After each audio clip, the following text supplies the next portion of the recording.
what information would you want us to have about this story as the theologian among us, right? Then what about the story Sure. moves you personally? That's kind of a chaplaincy reflexivity question. Sure. And then kind of a St. Joseph, Sisters of St. Joseph's Award and showcase kind of question. Exactly. Where do you see it alive in the practice of the hospital here on LaSalle? So, question one, Leonard, I give you the floor. What do you think we need to know about this miracle that Jesus Sure. did for this woman with maybe scoliosis or Yeah. some condition? What do you think? Well, let me just narrate the story a Yeah. bit for our staff, for those who are viewing it, to see where the story is coming from. Good. It is from the book of Luke, chapter 13. And Jesus was teaching in the synagogue. And as it was on the Sabbath day, as he looked at the audience, he sees a woman bent over. And he called the woman to himself. This has been going on for 18 years, and she's experiencing this. And so Jesus called her and said, I'm freeing you from this spirit of infirmity. And he had this compassion. He looked and he was moved with compassion and healed the woman. The leader of the synagogue didn't like the idea, questioning Jesus and said, why did you heal on the Sabbath? Jesus looks at him and he questions him and he says, if you have animals, do you take them to the field on the Sabbath day? Is the animal more important than the daughter of Abraham, who had suffered for 18 years? Wow. And so Jesus in this story, if I look, one of the key points of the miracle that stands out, and I want our staff to understand, is that we cannot withhold compassion. We cannot withhold Yeah, it. isn't it? It's strange, eh? Yes. Like this woman was going to synagogue for 18 years, never getting relief from her pain. No. And then when Jesus shows up to provide relief, Sure. the person in charge of the synagogue rebukes the crowd, rebukes Jesus, says there's 6 days of the week to get healed. We can't withhold compassion. Talk to me about that. Yeah. And if you think about it, when the writer of the book, who is himself is a physician, Oh, Luke is a doctor. and he says this woman was bent over, that means the daily activities of life, she couldn't do anything.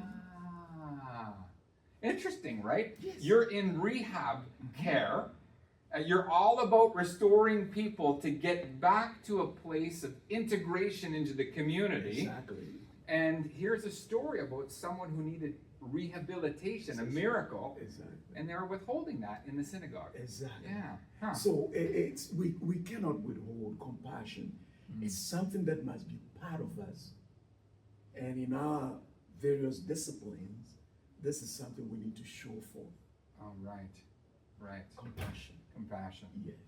Good. Yeah, because without actually, I think if we just feel bad for someone, Yes. that's pity. Exactly. Empathy is we kind of we get a little closer to them. Yes. But maybe there's not action. It's more kind of internal. We have Exactly. empathy for someone, but compassion requires action. Exactly. Okay, So okay. Jesus challenges Ah. the audience to look at the legal side of the issue and the human side. Okay, so the legal side is maybe the policy was don't do work on the Sabbath, but the human side is Yes. you need to help. Exactly. Okay. Put human needs before laws and regulations and legal issues. Okay. It's important to attend to the needs Right. of man. Mhm. Yeah, so that's why I see it in that way. Okay, very good, Yeah, very good. yeah. All right. So why does this story move you, Leonard? Why does it personally? Okay, I want to dig into your life a little bit. Why did this move you? So, in fact, if I look at what I do as a chaplain, it's embedded in me that I should care for others. Why does this move me? In fact, I look back to my ministries and I've seen a lot of people coming to Jesus with problems. But as I studied this woman's situation, she needed help. And Jesus taught a lesson there for us. Right. To have an eye and a heart of compassion. Okay. That was what really got to me.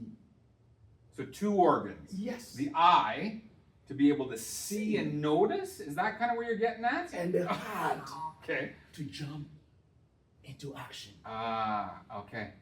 Okay. Because we have to notice Yes. to know where we're to jump. Exactly.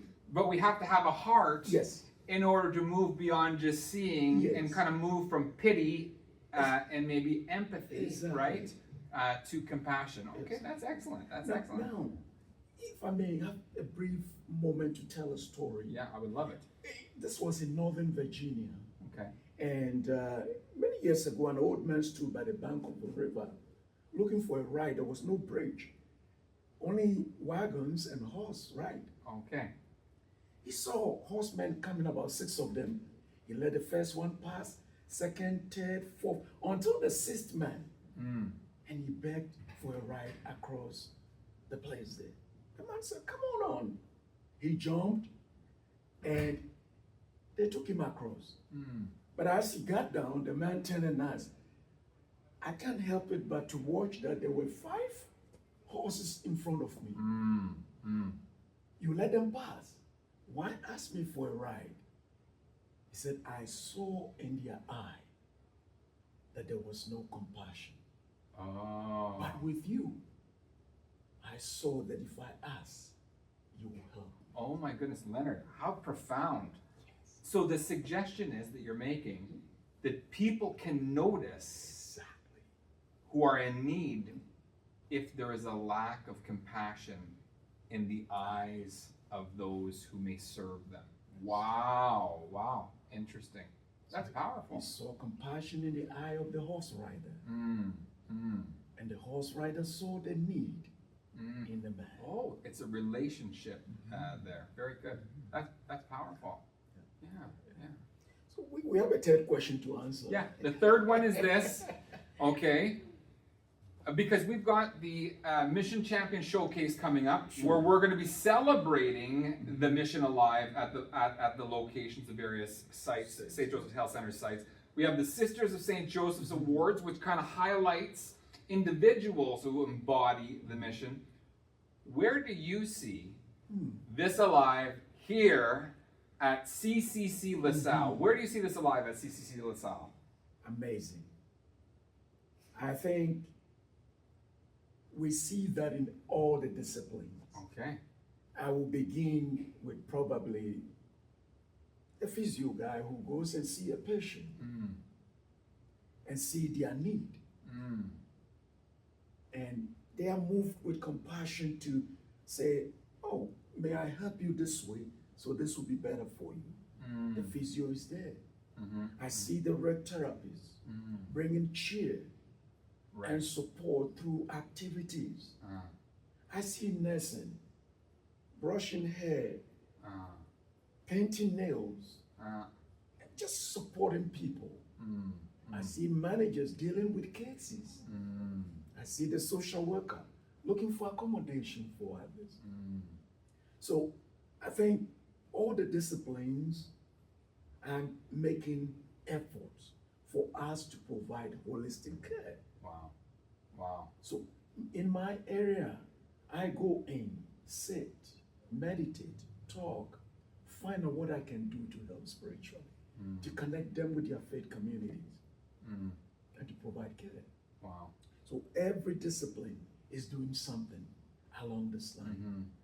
And I think we just ought to encourage each other to keep it up so that we may offer a whole care, the dignity, the excellence, the spiritual aspect of everything must work together. Right. So that's where I see us working together to fulfill the story of being moved by compassion to act. Wow. Very good. Thank you very much. You're welcome. Well, folks, this is an example of how to mine this story as part of our reflection guide in our Q3. This is really our Dialogues for Mission part 3. We're celebrating the way in which we as an organization are accomplishing our mission. It's not just a job, is it? No. It's not just a job. It's a ministry. Exactly. And it's been modeled to us by Jesus himself. So thank you for tuning in. Thank you. Thanks, Leonard. Appreciate it.